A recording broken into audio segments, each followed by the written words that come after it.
नमस्कार शेतकरी मित्रांनो, मी ऍक्टिव्ह फार्मर आणि माझ्या शेतीविषयक चॅनल मध्ये मी आपलं स्वागत करतो।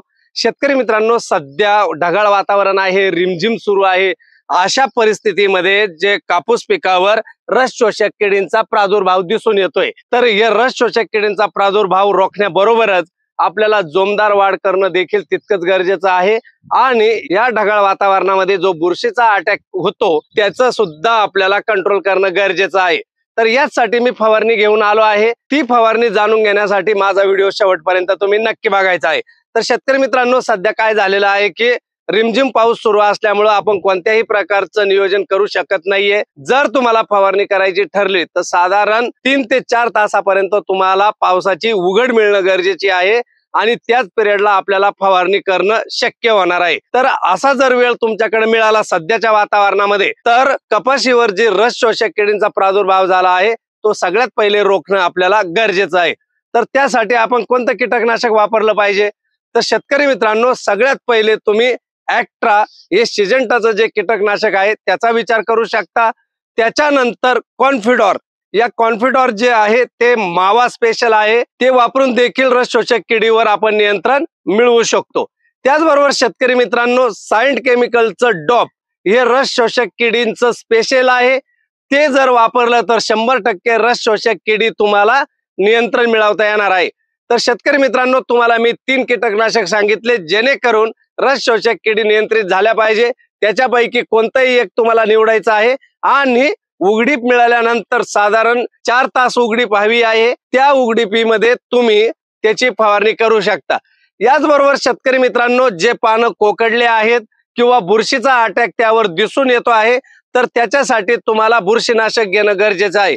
त्यासाठी तुम्हाला कार्बेंडिझम आणि मँकोजेब याचं जे कॉम्बिनेशन आहे त्याची निवड करणं आपल्याला गरजेचं आहे। त्यामध्ये सगळ्यात पहिले जे बुरशीनाशक येईल ते आहे साप पावडर। त्याच्यानंतर तुम्ही अवतार हे सुद्धा बुरशीनाशक त्यामध्ये वापरू शकता, किंवा इतर जे बुरशीनाशक आहे त्यामध्ये कार्बेंडिझम आणि मँकोजेब हे घटक असलेलं जे बुरशीनाशक आहे त्याची फवारणी तुम्ही आपल्या कापूस पिकावर करू शकता आणि 100% बुरशींचं नियंत्रण मिळवू शकता। याचबरोबर शेतकरी मित्रांनो, ढगाळ वातावरणामुळे झाडांचं जे पोषण आहे ते कमी प्रमाणात होत आहे। सूर्यप्रकाश न मिळाल्यामुळे प्रकाश संश्लेषण जी क्रिया आहे ती मंदावली आहे, त्याच्यामुळे झाडाला अन्न कमी मिळतं आणि जोमदार वाढ कमी होते। जर आपल्याला प्रकाश संश्लेषण क्रिया या ढगाळ वातावरणात जर वाढवायची असेल तर त्याच्यासाठी आपल्याला प्लांट ग्रोथ रेग्युलेटर घेणं गरजेचं आहे आणि त्यामध्ये सगळ्यात पहिले नंबरला जे येईल ते येईल PI कंपनीचं बायोविटा।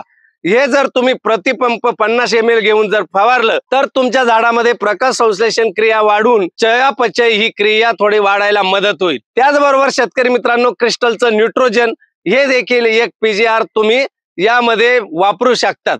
एकमेकाला हे जे औषध पर्याय आहेत त्यापैकी तुम्ही एक कॉम्बिनेशन बनवायचं आहे आणि आपल्या कापूस पिकावर आपल्याला फवारणी घ्यायची आहे। पण शेतकरी मित्रांनो, फवारणी करताना मात्र तुम्हाला 3 ते 4 तासाची उघडीप मिळाली पाहिजे। जर समजा मध्येच पाऊस आला तर औषध धुवून जाऊ नये म्हणून तुम्हाला स्टिकर वापरणं आवश्यक आहे। इतर कोणत्याही औषधाचं जर तुम्हाला कव्हरेज मिळवायचं असेल तर स्टिकर त्यामध्ये उत्तम काम करतं आणि ते आपण या परिस्थितीमध्ये घेतलंच पाहिजे।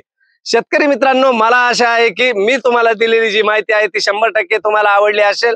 जर माझी माहिती आवडली असेल आणि आज जर तुम्ही माझ्या चॅनलवर नवीन असाल तर मात्र तुम्ही माझा चॅनल सबस्क्राईब करायचा आहे, इतर शेतकरी मित्रांना शेअर करायचं आहे, आवडलं तर लाईक करायला मात्र विसरायचं नाही। चला, भेटूया अशाच माहितीपूर्ण, महत्त्वपूर्ण आणि नाविन्यपूर्ण व्हिडिओमध्ये। तोपर्यंत नमस्कार।